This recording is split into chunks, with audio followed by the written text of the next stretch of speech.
What is going on, everybody? Welcome to Party on Broad, guys. If you're watching us from our previous roundtable show about the birds, and you're still with us, what's going on? Thanks for sticking with us. We just got done with our first episode of Birds of the Roundtable. It was a lot of fun. But today we're going into enemy freaking territory, and I'm just so excited because what does that mean? It means football season is upon us, and it is time to freaking go. Joining me as always, my man Rob at Philly_Madness. What's up, Rob? I am excited to talk about the Eagles. You know, I think I'm over my depression of last week, and I'm ready to just get ready to talk about some Eagles football, where we'll probably, in all likelihood, be disappointed again because that's a Philadelphia fan. But I'm excited to do it. I always like talking with the enemy's guys and seeing what's going on behind enemy lines. So excited about this show. All right, so tonight we've got a special guest. He is Sean Martin of Blogging the Boys. Sean, where can we find you, man? And what's going on, dude? Thanks for joining. Hey, how you doing, guys? I'm a little bit conflicted about that intro. Like the first 2 seconds, I'm like, man, these guys are legit. That's a badass intro when it was just a graphic, and then it was just all Philly highlights, and I'm like, okay, this isn't so cool anymore. But but nonetheless, hey, it's great to be here, guys. Like I said before the show, it's great to be talking to some Northeasterners. That's my home territory. So yeah, it's great to be here. I'm at Sean Martin NFL on Twitter, so fans can find me there. And my writing work is bloggingtheboys.com, and every Monday on Spotify and Apple Podcasts, you can hear the Hidden Yardage podcast, which has been a lot of fun to do. Awesome, man. Thank you so much for joining, man. If you hear us like making any jokes, I promise you it's mostly sarcasm. It's nothing I haven't heard. Come on. All right, let's start off and talk about the Dallas Cowboys, man. And let's just do like kind of a quick recap of the Cowboys free agency, the Cowboys NFL draft. Like, what's the status of the Dallas Cowboys as we currently stand? So it's been a pretty tumultuous offseason for just where Cowboys fans are at with this team. Of course, we all know they lost in the wild card round, which was a major disappointment. The 49ers just came in playing so much better than them down the stretch of the season. They took full advantage of it. They exploited the matchups of having that Kyle Shanahan physical run offense going right at what was a very good Cowboys defense. You can't take anything, away from Dan Quinn's defense this year, but they just definitely weren't ready for the 49ers. And, so that's how the season ended. And before we knew it, it was off-season time. And, yeah, like I said, it's been a rough one, even by Cowboys standards. We know this team is usually quiet in free agency. They've been especially quiet, and they've lost some huge names. I mean, to lose Amari Cooper, Lyle Collins, and Randy Gregory all in the same offseason, that should move the chips a little bit as far as wanting to go sign some big names to replace them. But it seems like every big name free agent out there just kind of used the Cowboys as leverage, and it was just a constant cycle of like Adam Schefter and Rappaport tweeting, this guy might be a Cowboy, and then two seconds later it's like, oh no, he's not. They couldn't afford him, and he's going somewhere else. So that was pretty much the offseason. They did get a couple players at positions of need to help them in the draft. Dante Fowler coming off the edge to help replace Gregory, James Washington to help replace Amari Cooper. So that kind of opened up their options in the draft, but they still addressed defensive end, they still addressed receiver, and their biggest need was left guard. They pretty much told us they were going to draft offensive line in the first round. They doubled down by not signing any offensive linemen in free agency, and that's how you ended up with Tyler Smith as the 24th overall pick. So they've kind of addressed their needs, and they've kind of ran it back from a 12-4 season last year. And like I said before the show, nobody's won this division for consecutive seasons since 2004. So to run it back and say, oh, we're going to do it again, well, that just hasn't happened. So that's why we're waiting to see exactly where this team stands right now. Well done, man. Awesome job. Let's roll into kind of, do you want to lead us off here? Like, what do you think is the biggest advantage the Dallas Cowboys have over the Philadelphia Eagles this season? I think it's the quarterback matchup. If you listen to my podcast, Hidden Yardage, when we did a bunch of episodes before the draft, my co-host Mark Lane would, pitch me draft questions. And one of the themes that we kind of hit, that I would hit on every week was a lot, he would pitch me a certain position. He's from Arkansas, so he would ask me about Traylon Burks all the time. And You guys trading for AJ Brown forced the Titans to draft him. So, not that I really wanted Traylon Burks to be honest, but that blew up in the Cowboys' face if they wanted him, and there was some interest there. But he would, mention different players at different positions, and I'd be like, nah, I'm not sold on drafting that in the first round. I think that instead of needing a first-round player there, I think you just ask Dak Prescott to kind of elevate what's there as opposed to adding this or that. Unless we're talking offensive line, which is what they did add, or, unless we're talking a defensive pick or, of course, different things like that. But, yeah, this quarterback matchup, they are certainly asking Prescott to prove a lot this year.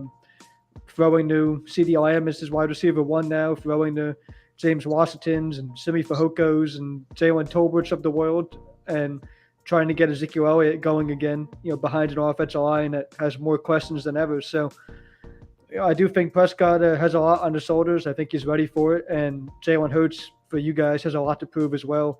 But he's certainly not where, Prescott is right now. So. You know what I mean? What about you, Rob? Do you have what in your opinion is the biggest advantage for the Cowboys over the Birds? Yeah, I mean, I think it's probably in two positions. I think the quarterback position, as Sean said, is one of them. I've never hit it. I'm not the highest when it comes to Jalen Hurts. I'll be honest, I'm not super high when it comes to Dak Prescott, but I think I'm higher than a lot of people are, specifically in Philadelphia. I think he gets a lot of hate just to get hate.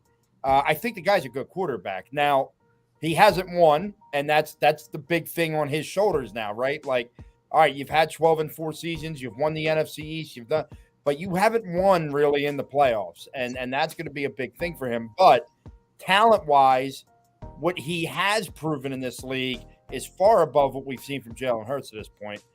And I'd say the other position is the secondary. When you talk about Trayvon Diggs and Malik Hooker and Anthony Brown, I mean, the Eagles have Darius Slay. And outside of that in the secondary, we don't know what they have at this point. So to me, just the fact that you have names that I know in your secondary is huge when it comes to comparing it to what we got going on Philly. Now, it's not over yet. The Eagles may add somebody, but until they do, I think that's another big area. Yeah, you stole my notes, Sean. My 100% area is the quarterback position, no question. Dak and the Cowboys offense just carves up this Eagles defense. Now, to be fair, the Eagles on defense did not have the personnel last year, but Dak's numbers, his ability to just get out the ball super, super fast, just killed this Eagles defense. 8 touchdowns, 0 interceptions, 148.2 rating, 79.2 completion percentage. And it's not like the Eagles weren't getting to Dak, at least in week 3. They were getting to him. They sacked him 4 times. They were getting pressure, but it did not matter. So, yeah, when that offense is clicking, man, the Dallas Cowboys offense is absolutely legit. Obviously, what kind of steps do they take backwards this year is kind of a big question for sure. And then just on the opposite side, we all know what Jalen Hurts looks like when under pressure. Parsons 100% will be a candidate for Defensive Player of the Year. They've got big-time playmakers like Trayvon Diggs, 11 interceptions last year. And that's one of the Achilles heels of the Eagles, not getting takeaways. So that's definitely something to watch for me.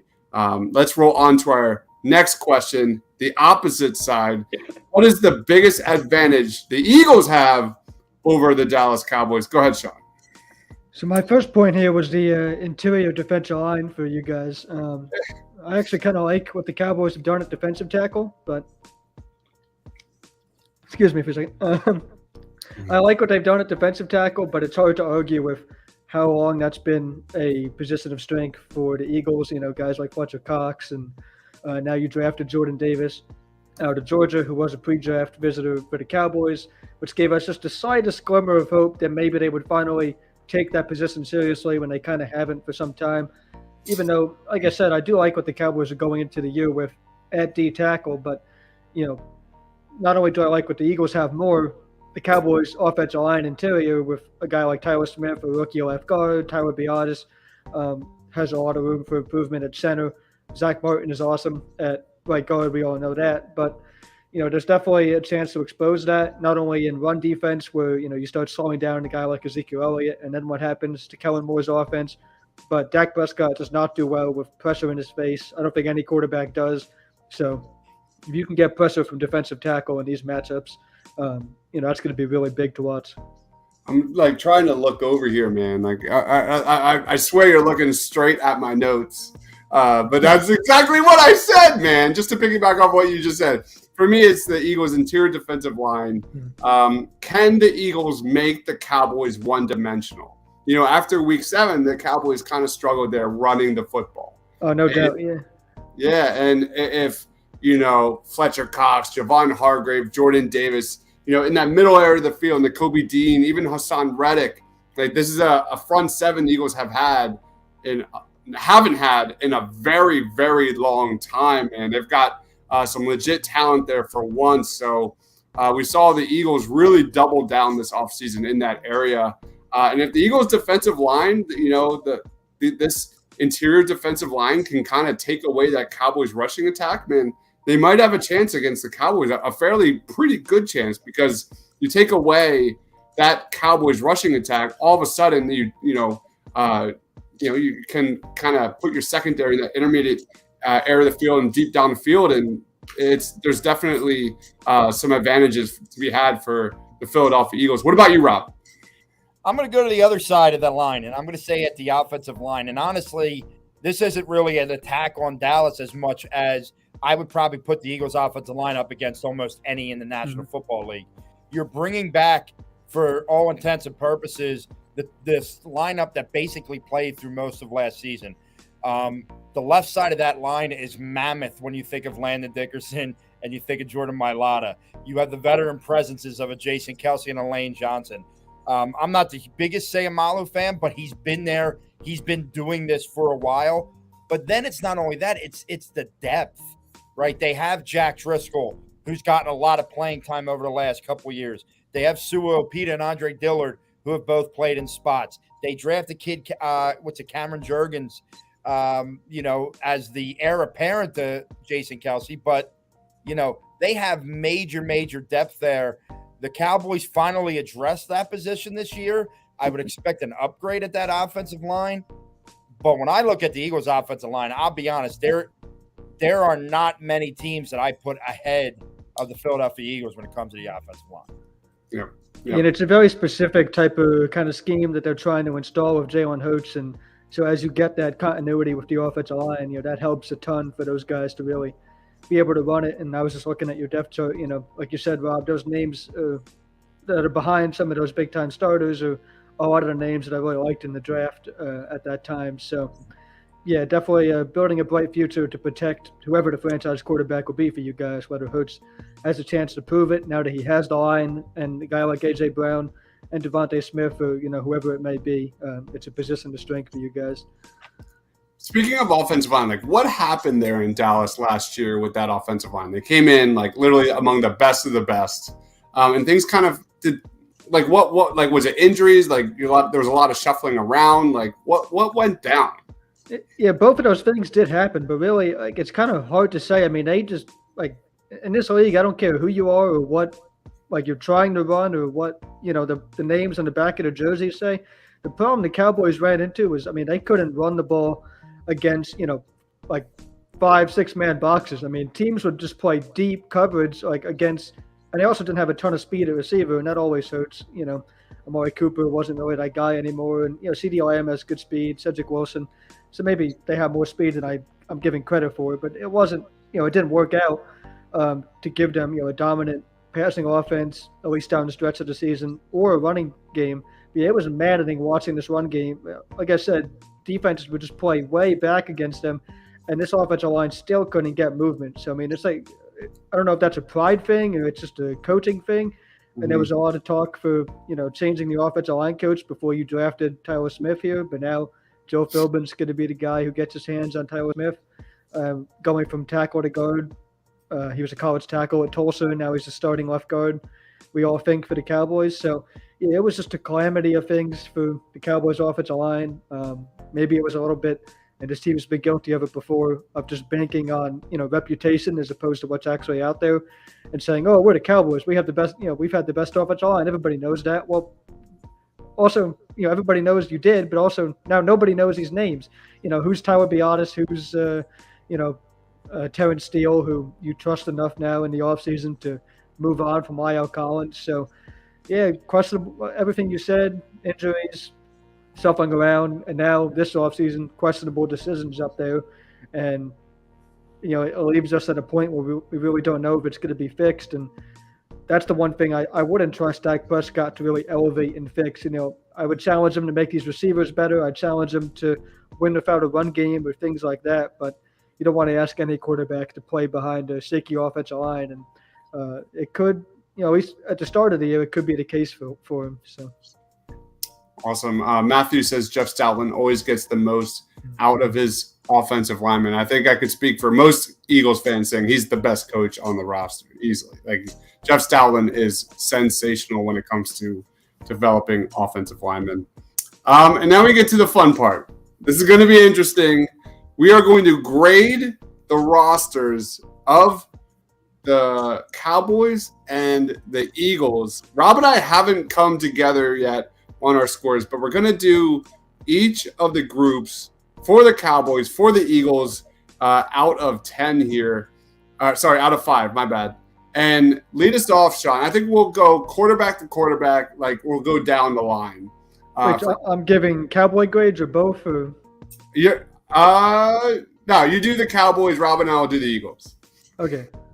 All right, so lead us off, Sean. Like, what's your grade out of 5 for the Cowboys quarterback?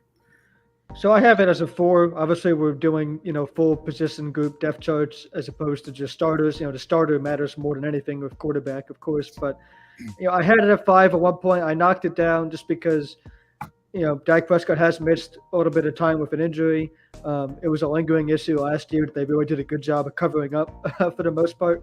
It was a bigger issue than really it got out. And now that he's fully healthy, I don't think it's going to, go on as far as that being a talking point. So they do have a very healthy Dak Prescott going into this year. That's great news. I don't think it's going to be a lingering thing. But the backup situation's always been a bit of a mess. You have a guy in Ben DiNucci here who only has a job because he's from Pittsburgh and his head coach is from Pittsburgh. So that's the only reason he gets to hang around the star. And good for him. He played quarterback at James Madison, and now he's just living life as a backup quarterback for the Cowboys. So whatever. But I have it just one notch shy of a perfect score of 5, just because Dak Prescott has a lot to prove this year, and some of the injury concerns and the fact that he lost Amari Cooper and the offensive line and all that, just compounding on what his game is going to be. Love it, man. What about you, Rob? Lead us off. Like, what's your gut feeling for the Eagles quarterback here out of 5? This should be good. Well, it's one of those things where I don't know if this is what's going to happen, but on the surface right now, I can't give any more than like a grade halfway. So I guess that's what, a 2.5, right? Because my reasoning behind it is I need to see Jalen Hurts as a quarterback. I know his athleticism's there. I know the intangibles are there for this guy, but you have receivers that you got to be able to hit in stride. You have receivers that you got to be able to see breaking open. And I need to see that. And until I do, I don't think it's fair to give the quarterback position a grade higher than halfway. It's not like I'm sitting here today going, well, they got a great room because of Gardner Minshew. Like, Gardner Minshew is who he is. Minshew mania, come on. I'm intrigued by Carson Strong, but I don't know enough about him. To me, it's an unfinished project right now. I mean, I would love to give it incomplete, but that's cheating. So I'll just go with halfway in between. I'll go with a 2.5. Yeah, my first gut feeling here is between that 2.5, 3 range. For sure. Like, he's, is he a top 20, top 15 quarterback? Probably. It might be tough. That might be tough. But that's kind of where he's at right now. So I agree. Can we do like a 2.7? 2.75, right in the middle. I love it. Yeah, I didn't know Philly fans knew how to count that high. Hey. Some of us are smart. Shots fired. Some of us have smarts. Not all. Not many, but some. I didn't even find out that we could do half grades, so I'm looking at my grades right now, and I'm about to bump up my next one by a half point. But now I'm like, I could bump it by 3/4. Listen, we're like Barstool pizza reviews, man. You can give any score you want here. It works. All right, let's go to the offensive line. Lead us off, Sean. So I'm going to go the Cowboys offensive line. My initial number was 3, but now that I know we can have some fun with it, I'm going to go 3.33. 3 and a third for, a questionable Cowboys offensive line. Just to go from left to right real quick, Tyron Smith is, of course, a perennial all-pro type of player. And, last week on the podcast, I compared what the Cowboys just did in this year's draft, taking Tyler Smith to when the Giants drafted Daniel Jones, because it's been a talking point for the Cowboys for a while. They need to get the future behind Tyron Smith in here.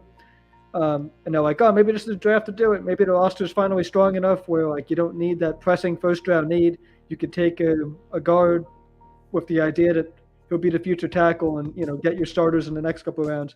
And they kept passing on it, and they got good players in the process, so it wasn't a huge deal. And, of course, the roster never was good enough to really do that because they've only won the division a couple of times recently. But they kept passing, and now this year they finally did it, and yet the pick was still, slammed by Cowboys fans and criticized, kind of the same way Giants fans were saying, you better get somebody behind Eli here. And then they took Daniel Jones, and Giants fans are like, what did you do? And they were like, we did what you wanted us to do for so long, but they just didn't like the player in Jones. So a lot of Cowboys fans aren't sold on Tyler Smith yet. It's going to take a while to really see him with pads and training camp, of course, and all that to grade an offensive lineman. So he's making the transition from tackle to guard. That's a huge concern. Smith's health at left tackle is the only really viable option out there is a concern. Tyler Biotis at center is a position you could certainly upgrade, and they passed on Tyler Linderbaum to do so. Zach Martin, you still have a lot of football left, I think, out of him at right guard. And then kind of the elephant in the room for this position group is the fact that, Terrence Steele, yes, he's a hard worker. He's a coach's favorite already, and he really did improve, mightily. But the fact that you could just toss him the keys to the starting right tackle job and say, we're fine with this when you're trying to play in the championship window here, I don't know if he's your guy that, could be a playoff starting right tackle yet. So he's your guy at right tackle, and that's why I can't go any higher than 3.33 for the Cowboys offensive line. Love it, man. Excellent job. What about you, Rob? You go first. 4.5. And the only reason I'm not giving it a 5 is because, like I said, I'm not crazy about Isaac Seumalo. We'll see what happens there. But you have continuity from last year. You have depth at the positions. You got veterans. You got young guys. You got a mammoth left side of your line. Jesus, you get to put Landon Dickerson and Jordan Mailata together on that left side. That is a huge advantage over many, many teams. This offensive line, look, I'll give the Eagles credit. The Eagles will tell you every single day they're going to build between the trenches first and foremost. It's what they do. And it's why you've had, I feel like for most years saying, you got a really good offensive line. And this year there seems to be depth, which is always a big thing because you just don't know about injuries. So 4.5 for me at this point. Yeah, 4.5 I think is they're right below the best of the best. They definitely can improve somewhat with pass protection. But the first vibe, that left side of the line for the Eagles, if they're healthy, Mailata, Landon Dickerson, Kelsey, that's got to be among the top of the top in the NFL, man. That's going to be easily their biggest strength grouping of this roster. Go ahead, Sean. Let's talk about running backs. Yeah, just one thing on the Eagles line. I never really thought about it that way as far as the size they have on the left side, but it kind of makes me want to go back and look at some of Parsons' tape because what he did was already ridiculous, but to be as good of a pass rusher as he was with short arms and all that. I don't really remember much from the matchups. He was coming off the left or right side, but yeah, I kind of want to see his tape against the Eagles' left side of the offensive line now just to you give him even more credit than he's already earned, which is a lot. To see how that played out. But the Cowboys have him, but they don't have Randy Gregory going into this year. So, yeah, that could be the advantage for the Eagles with that 4.5 score. So, Cowboys running backs, of course, we all know Ezekiel Elliott. I went with a 4 here as my grade. It's such a controversial position for Cowboys fans. We have a yearly tradition of hyping up some no-name running back every preseason. It happens every year. We just go with it. It's a lot of fun. I don't know why it happens, but it does. Some random running back off the street runs for 3 yards in the first preseason game, and everybody wants to see him make the team, and it's always a lot of fun. So that happens every year. So we're getting, within a couple of weeks, we'll be there. Elliott, I still think there's something left in the tank there. Tony Pollard definitely needs more touches. That's a huge part of how Kellen Moore needs to evolve as an offensive coordinator. How can he get Tony Pollard more touches? But if you do make that work this year, man, that's a great 1-2 punch. Again, it's going behind an offensive line that I still think needs help. And a lot of people will just tell you, running backs don't matter. They only get what's blocked for them anyway. And maybe we're reaching that point with Elliott, and yet his talent level is still where I'm comfortable giving him a 4 out of 5. 4 out of 5 for Sean. Go ahead, Rob. Yeah, I'm not very high on the Eagles running back room. I actually really would have liked to have seen them have used a draft pick on one of these younger running backs that went in this draft. Now, they do sign the undrafted free agent Kennedy Brooks. If he can crack the roster, I feel a little bit better. But I just feel like, first, your lead back's Miles Sanders. And the number one question with him is and always will be, can he stay healthy? Because he has not to this point. And then he's got these boneheaded plays. I'll call him the Adubel Herrera type of play for Philadelphia Eagles. He just has these boneheaded plays. I'll be honest with you. He's one of those guys that I wish would just get off social media because I think it's just more of a problem for him than anybody else. And that's your lead back. From there, Boston Scott, nice guy, but then you go Kenny Gainwell. Well, let's see what he could do in year 2. But then it's like Jason Huntley. Are they going to bring Jordan Howard back again? The hell was it, Jason Huntley? Yeah, exactly. This is exactly why. So, look, when Miles is healthy, he's a very, very good running back, and I think Kenneth Gainwell could take another step. But I want one of those bigger backs. I want one of those guys that go north and south, maybe Kennedy Brooks. DeMarco Murray. Yeah, ends up being that guy. For right now, though, I'm very blunt. I'm going to give him a 3 for now. All right, 3. I'm good with that. I think that's spot on. They don't have any, obviously, top guys here at the position. But I do think Kenny Gainwell is going to take a step forward this year. I think Miles is going to be running back by committee, 100%. Yeah. No question. But I do think Kenny Gainwell is going to fit this Eagles offense a little more because we're going to see a lot more pass from this Eagles offense, unlike the way the Eagles season ended last year. Stop it. Matthew says Sanders is a make or break season. He doesn't put his foot in the ground, man. Robbie nailed it on Miles Sanders. I'm not the biggest Miles Sanders guy, but I do think Kenny Gainwell is an interesting talent, and he fits Sirianni's offense really well as a receiver in that backfield. So for me, I think 3.0 is really fair. What was the deal early in the year with the Eagles just not handing the ball off? I don't know if I remember this correctly because it feels like forever ago, but I remember a whole talking point of the beginning of the year. They just refused to run the ball for weeks. Well, a lot of it is it depends on that matchup. A lot of games were taking away the run. A lot of defense were just absolutely stacking everyone in the box and making Jalen Hurts beat them with his arm. That's what we saw a lot. But yeah, there was some boneheaded play calling from Sirianni at the start of last year. Really bad play calling. And where they're not even looking at Devontae Smith for stretches of the time, let alone running the damn ball. It really wasn't until week 6, Rob, that they finally started to kind of, Sirianni finally understood what Jalen Hurts is, more of a game manager.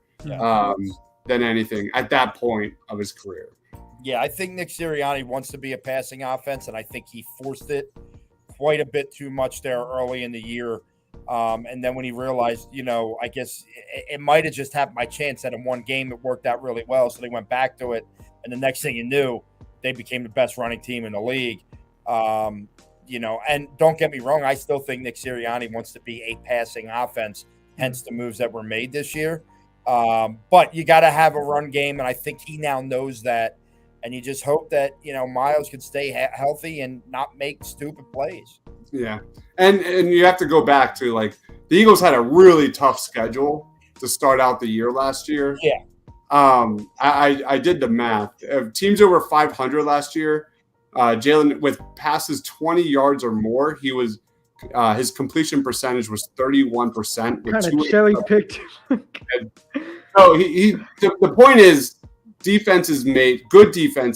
teams made Jalen Hurts beat them with his arm, and he was missing guys left and right. The accuracy, hitting guys in stride, seeing the field, going through his progressions, putting his head down when the pressure wasn't there, scrambling.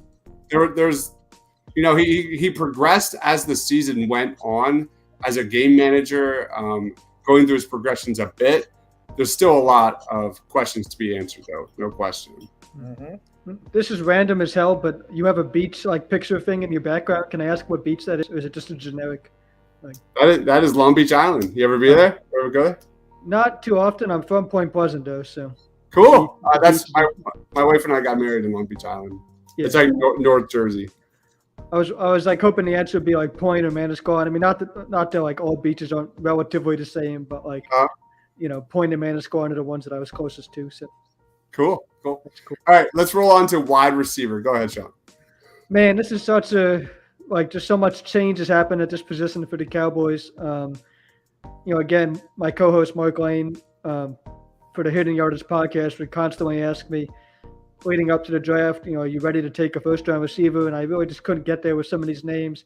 And then right up at the end, when I started to do my mock drafts, I was like, you know what? Maybe it does make sense, just seeing how the board kept falling. But it didn't make sense once, all the big names went before 24th overall, before the Cowboys came up. So I gave this a 3 right now. Maybe we can go 3.4, just shy of 3.5. So we'll go 3-4 for the Cowboys receivers. It's going to be Michael Gallup not ready to start the season, coming off ACL surgery. So it's going to be some trio of CeeDee Lamb as your new number 1. Gallup is the 2 in waiting. James Washington is going to try to fill that role as a free agent acquisition. Jalen Tolbert is your 3rd-round draft pick with already high expectations, but he's kind of a fan favorite player already. There was a great story that came out about Dak Prescott reaching out to him before the draft even, and I don't think many teams can recall, their franchise quarterback just reaching out to a prospect that he didn't even know was going to be on his team or not, and saying we'd love to have you type of deal. And the Cowboys made it happen in the 3rd round. And Tolbert asked Prescott for the playbook right away, and they've gotten to work. And you have a guy like Simi Fehoko, who really did nothing as 2021 draft pick out of Stanford, as a slot receiver type of player. So, yeah, there's a lot of unproven players at receiver for the Cowboys right now. And there's even bigger questions, I would say, personally, about Kellen Moore's scheme, to get these guys open. When you move everybody up the ladder the way they have, Gallup was kind of that guy who was best those unscripted plays. If Kellen Moore's play broke down where the initial read to Amari Cooper or Lamb wasn't open, then you would get a big play to Gallup, later in the down. But now Gallup is going to be that guy that defenses can prepare for, along with CeeDee Lamb, who has the lofty expectations to be a number 1. So, there is so much to prove for these Cowboys receivers. It's going to be a huge storyline. I did a huge article recently about all the draft prospects the Cowboys are playing against this year that I had some interest in, and I was just looking at all the depth charts, and really only the Bears jumps out as far as being more concerned about what's going on at receiver. I mean, the Bears waited until the 2nd round to give Justin Fields any help, even though they have nobody out there. So that's going to be interesting. Yeah, the pressure is firmly on Dak Prescott to make these receivers a whole lot better this training camp and this season, because just right now on paper they're not all that intimidating, and I don't think teams are that scared of Ezekiel Elliott. I don't think they're scared of the offensive line, so there's nothing to hang your hat on surrounding Dak Prescott right now, and it's a huge concern. All right, what about you, Rob? Wide receiver. Yeah, listen, wide receivers for the Eagles. I mean, A.J. Brown changes the whole dynamic of that room. Now you go A.J. Brown, Devontae Smith. You have a hell of a 1-2 punch there. You're hoping Quez Watkins can take another step to be your number 3. I think Zach Pascal probably falls in that 4 range, and I think the 5th is going to be a crapshoot. I think it's Jalen Reagor's job to lose because of what the team invested in Jalen Reagor. He's still on the roster. He hasn't gone anywhere, so you got to think that he's in line for that 5th spot right now, unless beaten out. But I love the room because the top 2. I don't remember Jeremy Maclin, Deshaun Jackson, maybe the last time you had that exciting of a 1-2 punch at the receiver position. And honestly, I don't remember having a guy of A.J. Brown's caliber since maybe, and obviously this guy was way, way better, but Terrell Owens, like that sort of excitement to the wide receiver room. I could kind of, it's kind of similar. But you still need things to prove. And I think that unfortunately this grouping is going to lose a little bit of some points because of the quarterback. And we don't know what the quarterback's going to be able to do for them. So I give him a 4. I mean, I still give him a pretty high grade, I feel like. And like I said, I love the first 2, but I got some question marks after that that you hope get answered. And, I think who their quarterback is affects that until proven otherwise. Could not agree anymore. Actually, I wrote down 4 on my notes. And just to kind of go to Devontae Smith, Sean, so many of the takeaways last season in losses, in wins were, how many missed opportunities were there for Devontae Smith? Like, he blew us away so many different moments, so many different weeks. He could be a Pro Bowl player if in the right situation. He's that talented. Smith is kind of that guy that Hurts has to work with more, I would say. It's more timing wise. Where Brown, I think, is the perfect receiver for any quarterback, but especially Hurts, where he can really make the game a lot easier for Hurts. I know that's been a talking point, for Sirianni. As far as making what Jalen Hurts sees, from defenses and from his own scheme and things like that, more consistent and not simple, but just a level of comfort that he has in the offense. It's easy to reach that level when, again, you can throw to both Smith and A.J. Brown. But Brown, I think, is definitely the biggest addition you guys made, and that was a huge moment during draft night. So. Yeah, it was the moment that it was put up or shut up time for Jalen Hurts, and a lot of Eagles fans were really still excited. There's a lot of buzz going on right now in Philly for training camp. Sean, lead us off with tight ends. So initially I wrote down 4. I'm thinking it might be a little too high, but I'm going to stick with it. So we'll go 4 for the Cowboys tight ends. They kind of have a conglomerate of players that all collectively should be able to do what one player should do.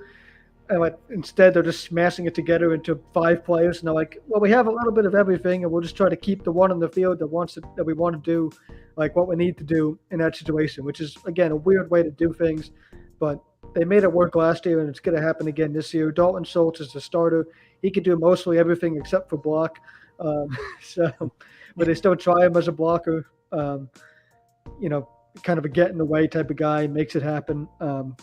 And depending on how the tackle situation plays out, just how much teams can exploit, his blocking ability, could be something to watch closely this season. So you have Dalton Schultz, but he is playing in the franchise tag, so you do have to start looking towards the future of this position. If you can't get a long-term deal for Schultz, they drafted Jake Ferguson in the fourth round out of Wisconsin. Of course, when you think Wisconsin tight end, you're thinking tough run blocker, hand in the dirt type of guy. But Ferguson is not really all that much of that guy. Yes, he can block, and he's improving, and the Cowboys are already working on that part of his game, but he's also more of a Dalton Schultz type pass catcher. So he's going to play under Schultz a little bit as a rookie, as long as he can see the field over a guy like Sean McKean, who's on this roster. Jeremy Sprinkle is a veteran that's played with Washington a bit. They've used him as a blocker, and then Ian Bunting is just a down-the-roster guy as well at tight end. So, again, it's kind of a bunch of different players smashed together to do the job that you wish, one-star tight end could do. Maybe Dalton Schultz proves himself as that and gets a long-term deal, or he proves it and gets a deal somewhere else. That's probably more likely.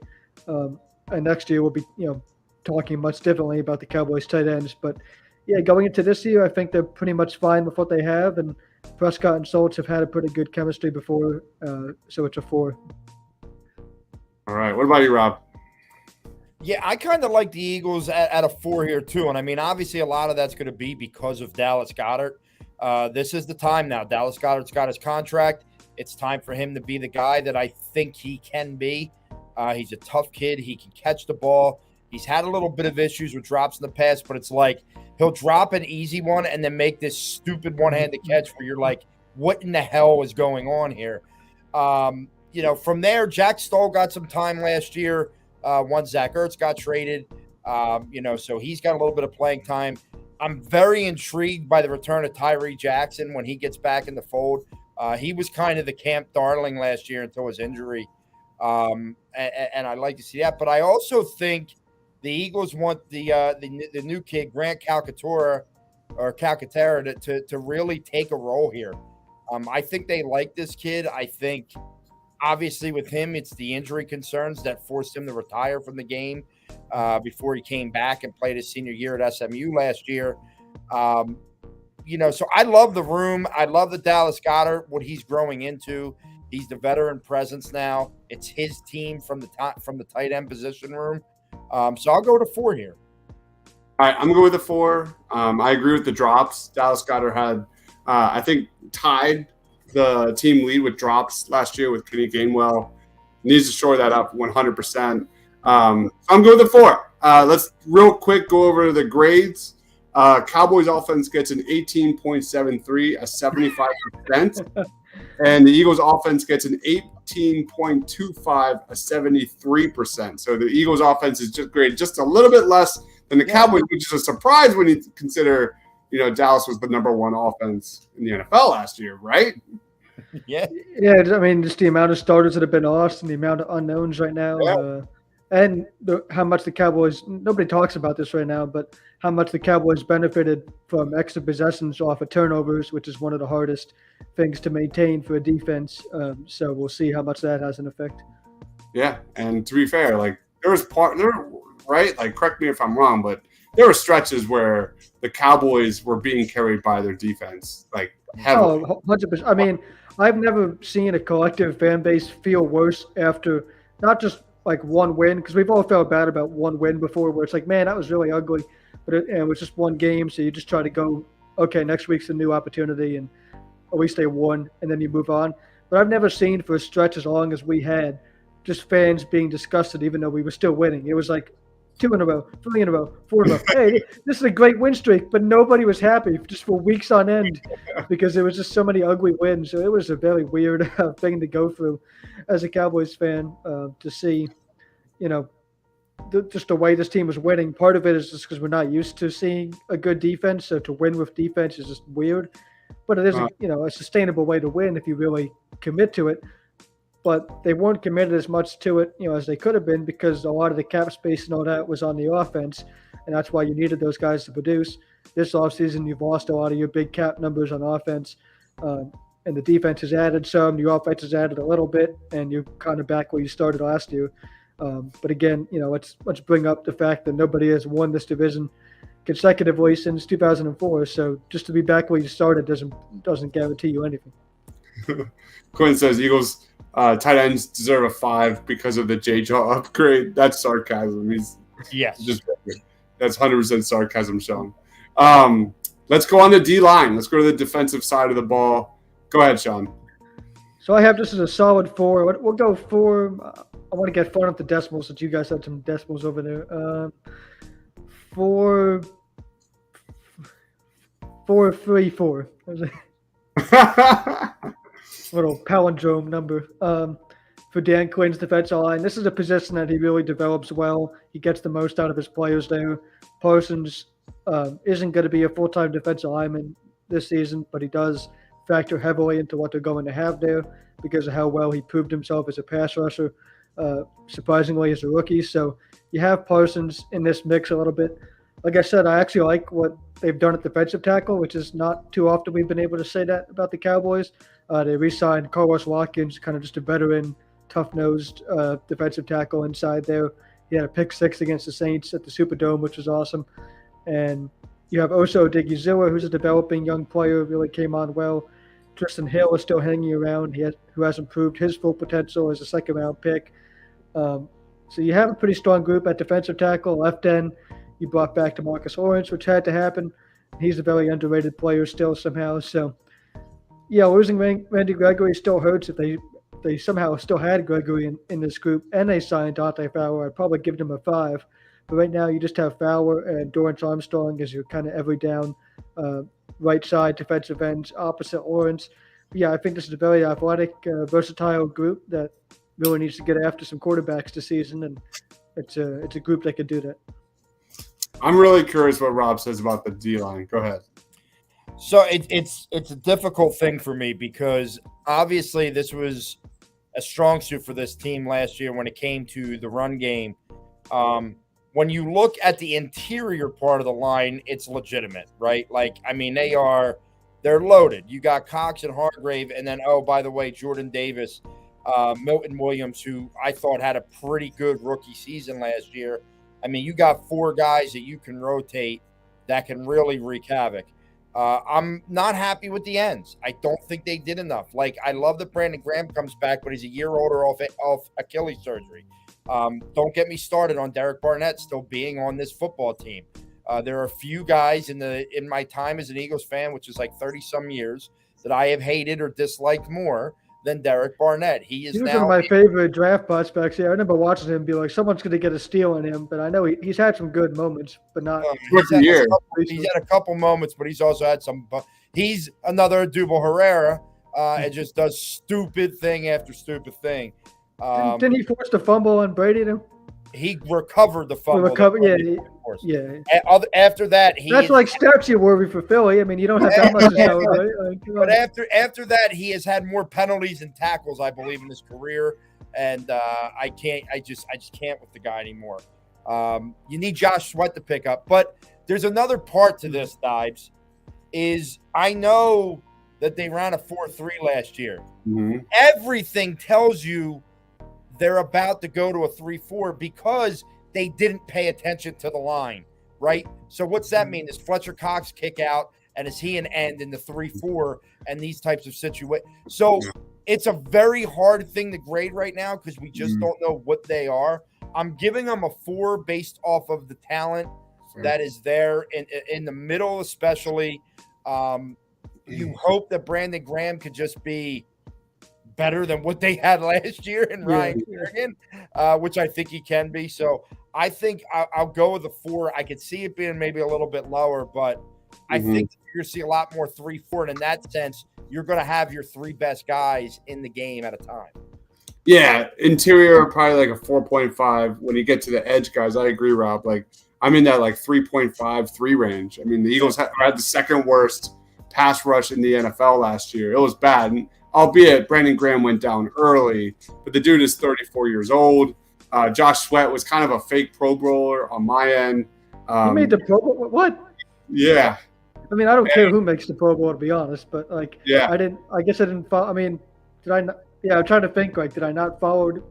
He was an alternate. What did he do? What did he do?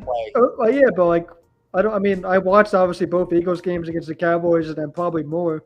I don't remember him doing much. Yeah. No, so you know what? He found his way because of a few games really to being like the top part of the league in sacks. I mean, he had what did he have? Dibes. Did he get double digits or no? No, I think it was around like 7. 7 or 8. So I mean, he had a good number there, and I think that played a major role in it. But he still has a lot to prove. There was all the best teams the Eagles played against last year. I know we killed Jalen Hurts on getting it done against better competition, but Josh Sweat struggled significantly against the best of the best last year. I think he had 0.5 sacks against the likes of Kansas City, Tampa Bay. At like 5 of those games, New Orleans, like he did nothing, absolutely nothing. So that's another guy that really needs to step forward in 2022 for sure. I'm good with a 4. Yeah, I'd probably do I think 4 is like I said, this one's hard. This was really hard because I think you could give them a 4 because at the end of the day, I do feel that their best lineman will be on the field in certain, like when they're in a 3-4, you're not going to see Derek Barnett out there. They're going to push some of these athletic guys out to the edge and have them run off of the end with the linebackers coming to actually protect them in a sense. And I will say, it's interesting you bring up playing a 3-4 because like I started thinking about all three levels, and it is a scary thought of like the defensive lines you could come up with for an Eagles 3-4 with Jordan Davis now, especially too.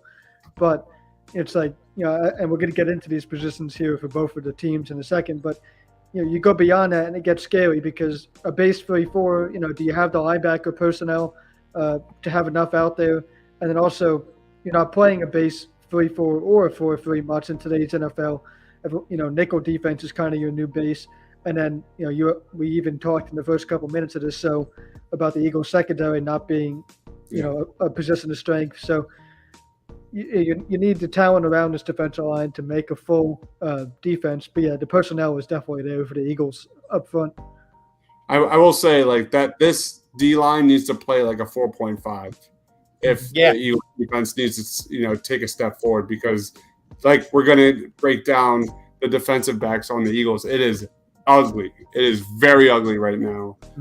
So it's a 4.0 right now, but Josh Sweat, Brandon Graham, they all have to stay healthy. They all have to improve across the board, especially on the edges. Let's roll into linebacker. Wait, we got a comment from Joe real quick. Not too scared of the Cowboys pass rush other than Parsons. Team's got tape on him now. Maybe has a down year. Next is Fowler at 4.5 and Lawrence at 3 last year. Quinn's defensive line has been lacking since Seattle. Any reaction to that, Sean? It's all mostly fair. I don't see a down year for Parsons at all. I just think the skill level is too good, and what he did as a pass rusher wasn't even expected. Wasn't even something that we knew the Cowboys were going to use him as much as they did with. But he forced his way into it, or they saw something we didn't, as far as knowing he was going to be able to do that. And it was an amazing thing to watch him, get after the quarterback. And his closing speed on quarterbacks is kind of hilarious to watch, because quarterbacks would roll out against him and they would always think they have more time to throw. They're like, oh, this is a linebacker type of guy chasing me. Like, I can just keep stepping over to the side here and I'll have time to throw. And then in a second, Parsons would just be on top of them, and like they'd be like, what just happened? He just closes so fast. So yeah, he does some incredible things that I don't think are going to slow down anytime soon. And yeah, I don't know if Fowler's sack output is going to be huge, but the thought of maybe the Cowboys offense holding up their end of the bargain, where you're playing with the lead, you're forcing teams into long down and distances, and then you can get him and Parsons and Armstrong and Orange. It's kind of going to be a strength in numbers thing for the Cowboys pass rush. So we'll see. All right, let's get into the linebackers, man. Go ahead, Sean. Man, this is a confusing position for the Cowboys. So, Parsons is part of the equation here too. So he helped make the score what it is on defensive line, and he'll help make the score for linebacker as well. So I went with a 3. We'll go 3.2. I'll give him a little bump there for the linebacker. But man, they do not necessarily have a lot of things figured out here. Luke Gifford has been a guy who's trying to prove himself as more of a defensive player, but he's really just a special teamer year in and year out who could play a little bit of linebacker, and that's kind of all you got. Jabril Cox is the guy who knocked Daniel Jones out of the early game this season that I was at this year. So he is expecting to step into a starting role this season, coming off of an injury. Excuse me. So Cox and Parsons are kind of your projected starters. At linebacker, Leighton Vander Esch got re-signed as a 2018 first-round pick. His career started so well, and it's kind of been, I wouldn't say it's been nothing but downhill, but it's been just way more ups and downs than you'd like to see from a first-round pick. But now he's kind of that veteran bridge type of guy to whatever Cox is going to be, whatever Devin Harper is going to be, who's taking almost a redshirt year, we think, as one of this year's draft picks, reminiscent of what they did of Jalen Smith. So, yeah, it's really just Parsons, Gifford, and Jabril Cox, and that's not a group that I think right now you should have a ton of confidence in, but as long as the defensive line does enough where Parsons can actually be a linebacker more times than not, he's a guy that can carry this unit already, and I do like Cox's athleticism. Gifford has the potential to play a little bit And then beyond that, it's definitely just a we'll see, a bunch of guys who are no names that only Cowboys fans have heard of, just trying to prove themselves in training camp this summer. So, yeah, it's a solid 3.2. All right. Go ahead, Rob. I can't believe – I feel like I'm in the Twilight Zone right now, and it's an episode – but it's like a great Twilight Zone. It's one we've always wanted to be in. And it's one where we could say the Eagles have legitimate linebackers and depth at the position. I've never felt as confident in a linebacker core as I do right now. And a lot of it goes to this. They signed 2 free agents. Obviously, Hassan Reddick being the prized possession for them this offseason, their lone big-name signing. But then they go out and they get Kaiser White, who's a guy who's had a ton of tackles in San Diego, who I love adding him to this defense. And then, hey, let's top it off with in the 3rd round getting the Kobe Dean, who many people thought could have been the 1st or 2nd linebacker off the board in the draft. And I know that there's health concerns, but he participated in the rookie mini camp a couple weeks ago. They are consistently saying he is full go. He's ready. So there's those 3, right? But then you got guys that have played a lot of snaps in TJ Edwards. Before he got hurt, one of the best surprises on the defense last year was Davion Taylor for the Eagles. Dodge's boy from Temple, Sean Bradley, has shown flashes. And then you got a couple young guys. You got the second-year guy, Patrick Johnson. And then there's a lot of like for this Kieran Johnson guy who is a pass rush specialist who, don't be surprised, I could see him becoming more of an edge rusher as the year goes on for this team. Maybe to solidify that part of them. I can't believe that the Eagles have depth and have linebackers that I'm excited to watch. Like that, if I was still buying jerseys, like I'd probably buy a Nakobe Dean jersey. Like this is insane to me. I don't know what this is like. I don't know how to act. I'm thrilled about it. I still just I think because there's just doubt in me because it's the Eagles and the linebacker position. I have them as a 4. But I could be talked into going higher if you wanted to, Dives. No, I'm good with a 4. There's still got a lot to prove. Yeah. This is Philadelphia. You never know what athlete you're going to get in Philadelphia. Never. Go ahead. Well, I was just going to take a jab where I was saying, you said this is Philadelphia, where athletes go to die, or linebackers go to die at least. But yeah, well, we don't ever sign any to come here, and when we do, they retire. So, but if you do want to play a 3-4, yeah, you better be strong at this position, and you guys will keep an eye on how these guys are developing if they want to do that. So. Yeah. Quinn says hard to go too high on the linebackers until we see them on the field. I think a 4 is fair because there are some proven guys there who have been very successful in this league. Yeah, this score could change very fast once we see Nakobe Dean. Going sideline to sideline. You know what I mean? So we'll see. We'll see. I think I'm looking at this graphic right now. You guys gave up on having fun with the decimals. Like your offense is all these fun decimals. and mine did. Well, actually, both of our offenses had fun with it, and then we all just got tired of it, I guess. And like now yours is just boring. All right. I'm gonna do it. 4.12. 4.1.2. 4.12. Yeah. I like it. I like the score. Cool. Yeah. Yeah, I think Hassan Reddick's gonna have a huge year. For special teams, we got to get super weird with the decimals because it's special teams. I'm promising some chaos when I get the special teams, but all right. I guess we're on Cowboys secondary now. Let's do it. This is, they are like notorious at this point for not addressing safety at all. I mean, they just do not give a damn about the safety position. They do have nice players there right now, but there is no future on this roster long term at safety. They only have, I think, 3 players who are under contract for more than just this season, and it's Israel Mukiwama, who was a late round pick from last year, who hasn't done much, and he's a convert cornerback anyway. So, he's not someone you can really count on to do anything yet. Javon Kersey brought back on a 2-year deal. He's a huge part of what Dan Quinn has done here. So that's great. But again, that's only a 2-year deal. And he's the only guy, along with Mukiwama and then Donovan Wilson, who's kind of been a solid, consistent type of guy, but hoping that there was more with Donovan Wilson. So maybe this year will be his year, and then Malik Hooker is just your bridge type of player. So there was no really answers at safety to the point where this year would have made sense to get some more in here. But they passed on Oris Sign out of Georgia, who then went later in the first round. So that was their chance to do it there. And then they passed throughout the rest of the draft as well. And then at cornerback, we all know what Trayvon Diggs did last year. It was amazing the way he took the ball away.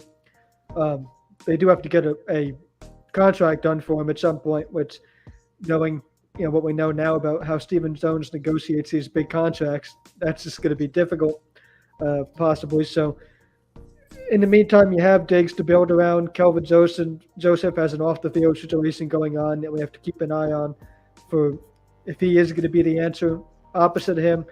And if he's not, you still have Anthony Brown and Jordan Lewis here. So because you have Brown and Lewis for another year, who are proven veterans that can get the job done around Trayvon Diggs, who's incredible, I'm going to give the Cowboys secondary a 3.7. 3.7 for the Cowboys. Rob, is it better than a 1? Yeah, I will because Darius Slay is very good. Outside of Darius Slay, like I look at the secondary, it's like a 5-position thing, right? Because Avonte Maddox is kind of our nickel corner, which has become such a big part in this league. And I love Avonte Maddox at the nickel corner. Don't love him to be our secondary outside. Our safeties are horrific. So what I'll do here is I'm going to give like a 2.1. I'll give it a 2.1.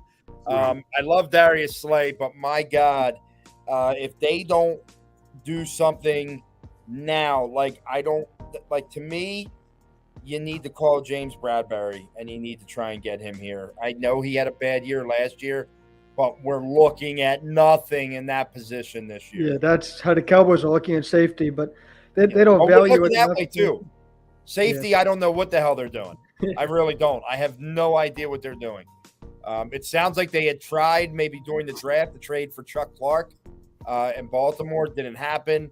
You have a disgruntled, who's the young kid out in Cincinnati? Jesse Bates, yeah. Jesse Bates, he's disgruntled. I don't know. And that's the funny thing. Like we all think, everybody wants to feel like in May the roster's set. It's not. There could be other signings that kind of change things. But as they sit right now, I'll go with that 2.1 solely off of Darius Slay. And I gave 0.1 because Avonte Maddox is a good nickel corner. Yeah. I mean, you think like 5, like what's like if like a 2.5 out of 5 is like they're like half, they're like 50-50 as a secondary in the NFL. I don't know, man. I don't know. I might be lower than this.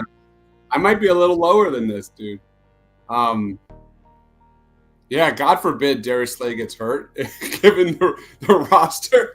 Like, if Darius Slay goes down for any period of time, my goodness. But this is one of those reasons why last year, when they waited till late 3rd round of the draft, they draft Zach McPherson or 4th round, whatever he was. I just don't understand that. Like, here you are, you're in this position now. And it's like you have no one. Like, Zach McPherson isn't ready to play the position. Who don't give me I don't even know, like Kerry Vincent Jr. I don't know. I mean, come on, I can't do this right now. Yeah, I will stick with 2.1, but what kind of generic football name is Craig James? I'm looking at your depth chart in the secondary. Even though Craig James was still on the team, the only other guy that's a wild card, but I think he would be more is they really like this Tay Gowan kid they got in the Zach Ertz trade. I don't know. We'll see. We'll see. I mean, he's a major question mark. A lot of people are like you said, like we've gotten a lot of comments, positive comments about Tay Gowan as CB number 2. There's a Josh Jobe at cornerback, apparently. Yeah, I mean, he's a high floor guy out of Alabama. But he was another undrafted free agent, so I don't know. Like him and the Goodrich kid from Clemson, I don't know what they're going to be. I mean, could move the safety. Yeah. All right, let's roll on to special teams. Oh man. Go ahead, Sean. I'll be honest, I forgot we were grading this, so I don't have a number written down. Not that I can't do it on the fly, but I also just promised some chaotic numbers, so let me come up with something crazy here. Cowboy special teams, they have one of the more known special teams coordinators in the league. That's, a coaching position that goes under the radar, but they do have John Bones Fossil. So he's a guy that can come up with some crazy stuff. I don't know if I've forgiven him for the musical chairs act in the playoff game against the 49ers. I'm sure you guys remember that, where they stood around and then they ran off the field and then the offense ran back. And it was all supposed to get the 49ers to call a timeout. And then that never happened because Kyle Shanahan was like, why would I call a timeout? You guys have 50 guys on the field and you have to figure out how to snap the ball. And then they were about to snap it and they didn't, but it was supposed to draw a too many men penalty at the same time. But the reason it didn't for that was because we had a celebration penalty or something. It was a whole mess that really was a big kind of turning point in that game. But they are moving on with Fossil as the coordinator. He has some say in how they draft as far as these late round UDFA guys that he can add. And they added some linebackers who might not see the field on defense this year. Those could certainly be core special teamers along with your backups in the secondary, since you have so many veterans going into this year, at least for just this year, on one-year deals in the secondary. The kicker position, they have nothing figured out. They had 2 UDFAs for as of last week, and then they already cut one. So now they're down to just one kid out of SMU trying to be the kicker this year, so I don't really know anything about him. But we'll see how it goes. So Cowboys special teams will go 3.35. Go ahead, Rob. This is going to be. I wanted to do consecutive numbers, 3, 4, 5 or something again, but yeah, 3, 3, 5 will win. Look, Jake Elliott bounced back last year. I thought he had a pretty good year last year. I was happy with him. That's about all I was happy with from the special teams last year. Here is my disclaimer to the Philadelphia Eagles, because I know their front office obviously listens to Party on Broad and will heed my warning. Do not let Jalen Reagor return punts ever again. Put A.J. Brown back there. Oh, my God.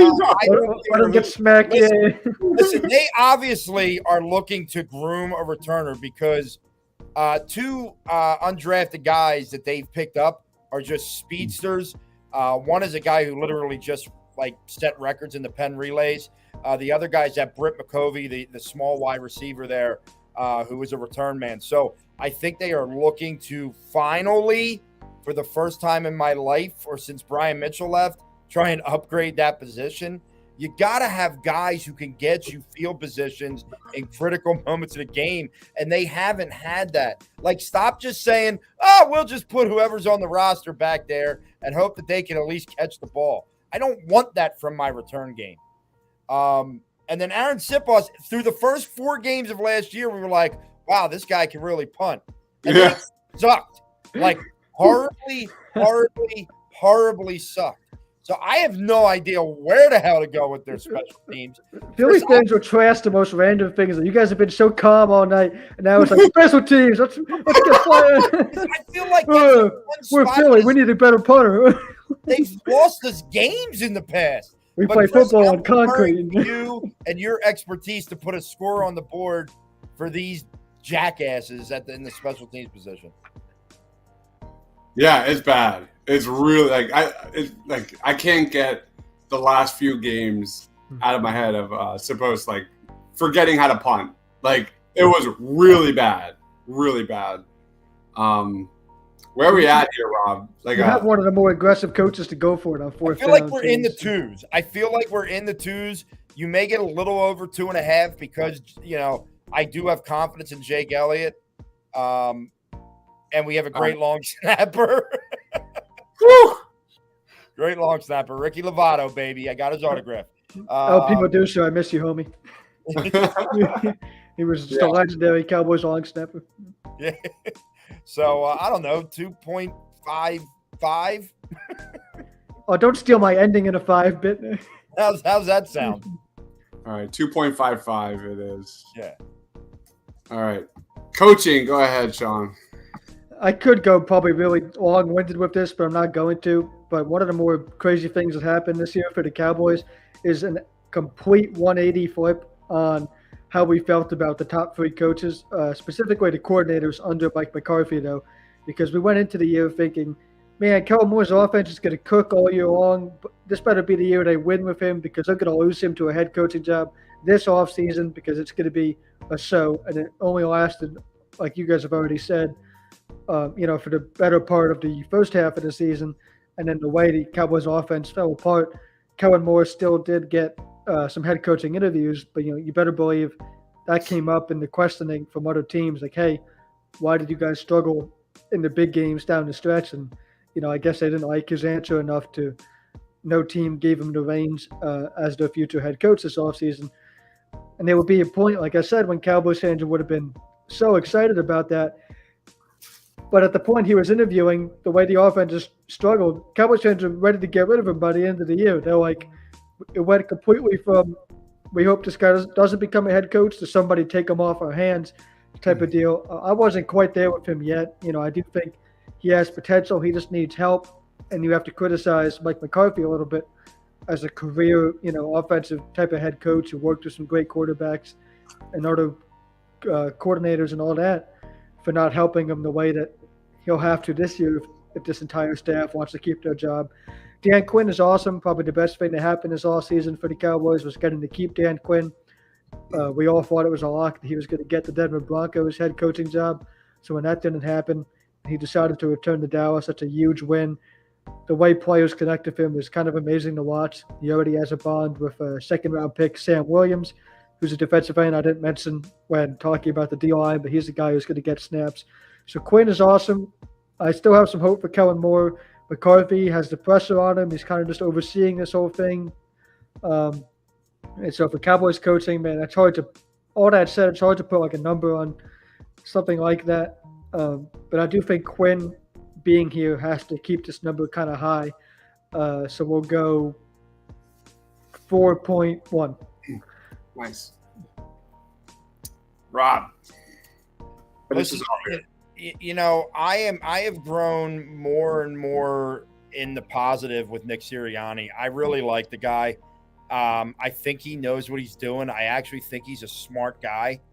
And what I see is him trying to fit what he has from a roster rather than trying to fit a specific game plan into a roster that can't do it. As I said earlier, it's clear he wanted to be a passing offense last year.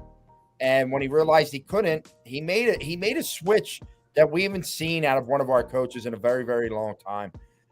So from the head coach, I'm very positive. I feel good going forward with him. He really surprised me last year. I mean, I got to be honest. He really, really surprised me last year. As far as the rest of the staff, Shane Steichen doesn't really do much. He's just kind of a figurehead. Jonathan Gannon, look, you're on the hot seat now, baby. All right. They're trying to build the defense that you want. I know the secondary still needs some help, but I need to see the amazing ways you get pressure on the quarterback. Then when you talk about, honestly, the Eagles positional coaches are some that I really enjoy. Obviously we talk about Jeff Statland, and that's the one that, really sticks out. I like the staff as a whole. I think they're young. I think they're fiery.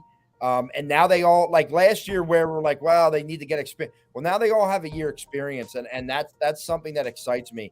I think I could go with like a 3.6 on the coaching staff for the Philadelphia Eagles this year, with a number that could rise depending on how well they play. All right, I'm going to bump that up just a little bit. Nick said, now that I'm seeing this spreadsheet, I'm like feeling the pressure of, I hope whoever you guys get on, like, keeps this bit going with the decimals for the Giants and Washington.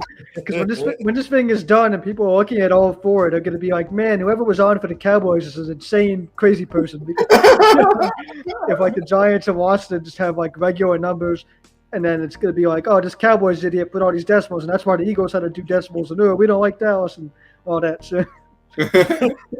We'll have to get you on again during Cowboys week. Oh, yeah. And like look at this and reflect. It's going to be interesting for sure. Nick says, Quentin says Nick took too long to run the ball, so 3.14. Yeah, What did you say, Rob? I said 3.65. I'm going to bump it up to a 3.8. I'm weirdly positive that Gannon's going to surprise people this year. I don't know why. I think, obviously, he did not have the personnel last year on this defense. I think I agree, Rob. I'm very happy about where we're at with this coaching staff, and I do think this could rise somewhat. So that is 3.8. Let me do my math for you real quick. Which I'll watch a Philly fan do math.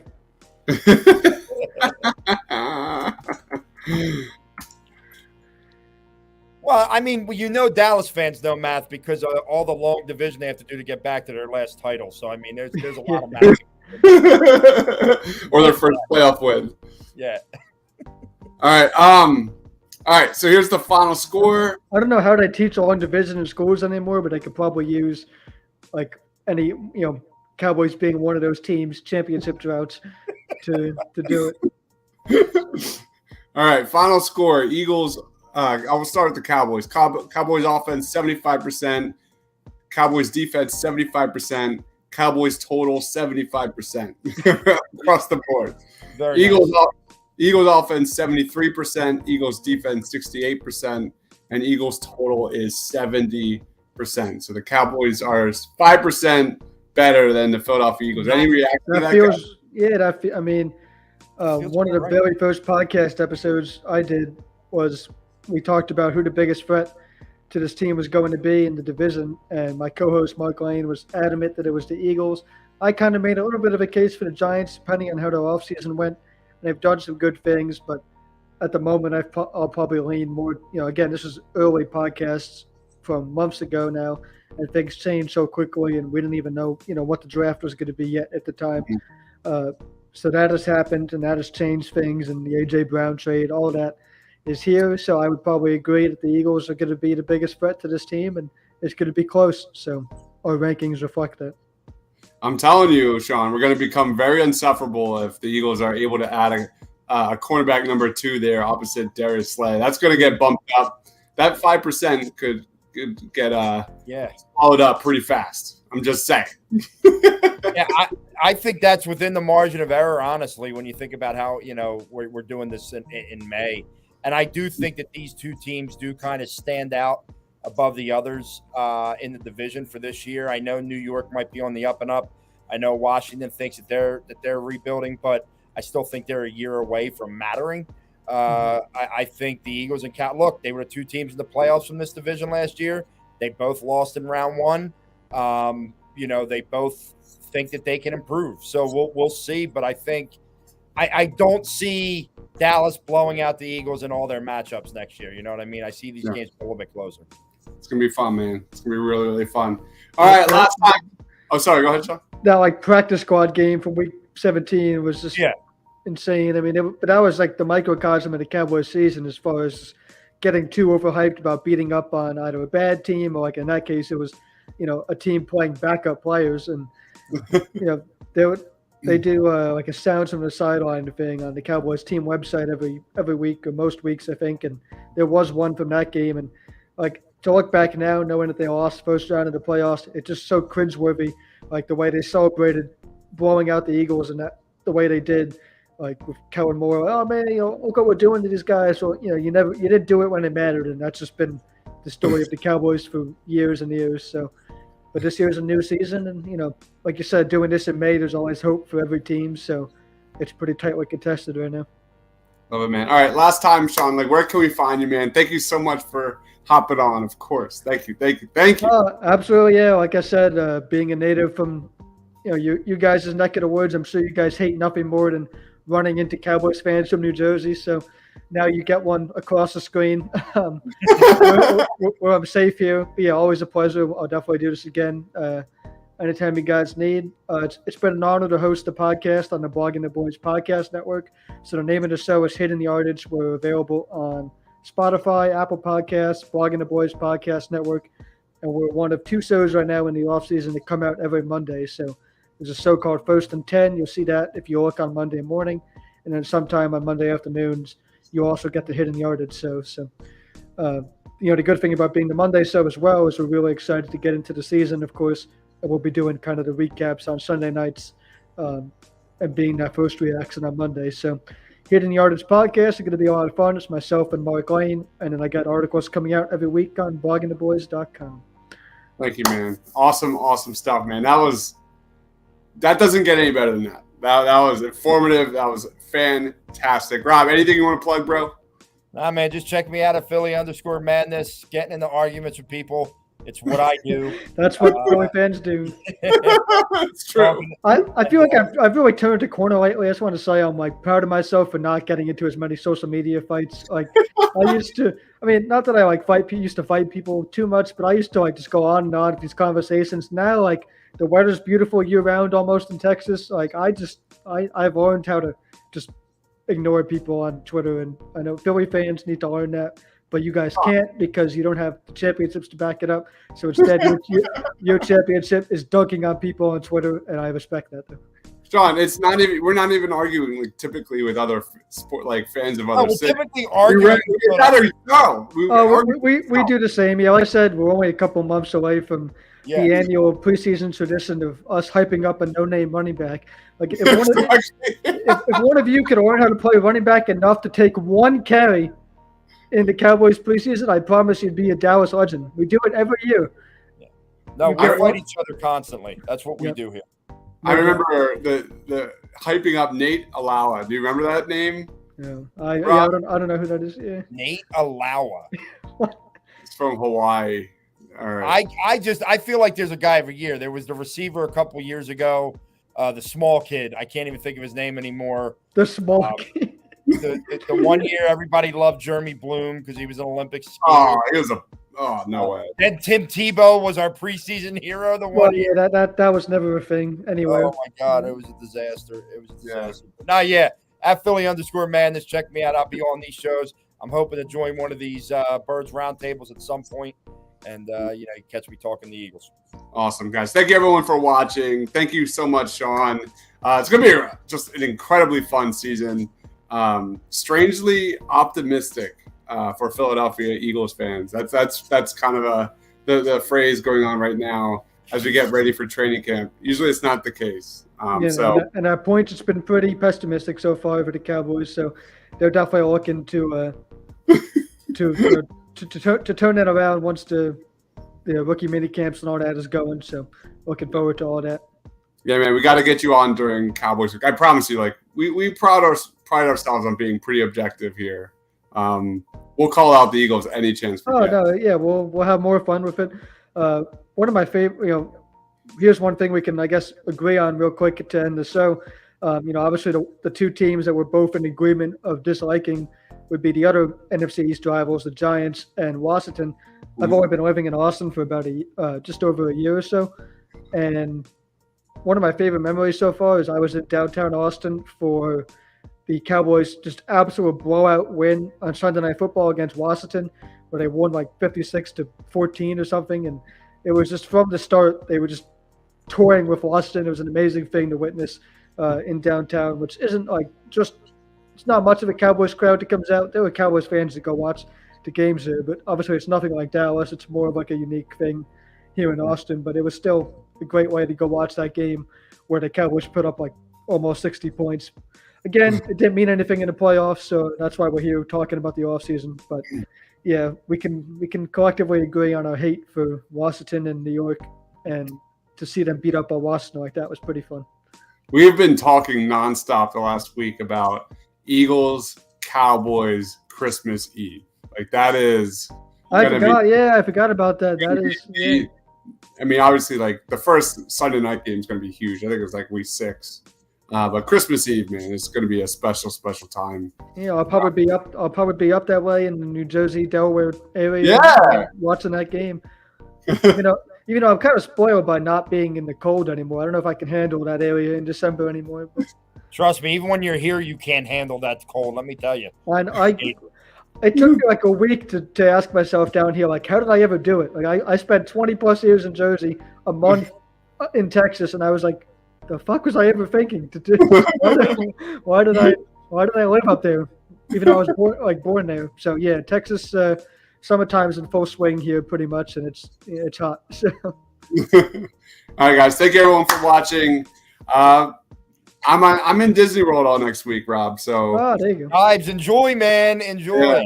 Yeah. So no shows next week for sure. I'm out. Fantasyland, where whatever characters do. I'm not a Disney fan, so I can't even I don't know what it's about. I'm trying to get to the point where I was like Fantasyland, where the Eagles can be a contending team, but it didn't work because I don't know my Disney, so I'll shut up. All right, guys. Thank you everyone for watching. For Rob, for Sean, for myself. Stay awesome, everyone.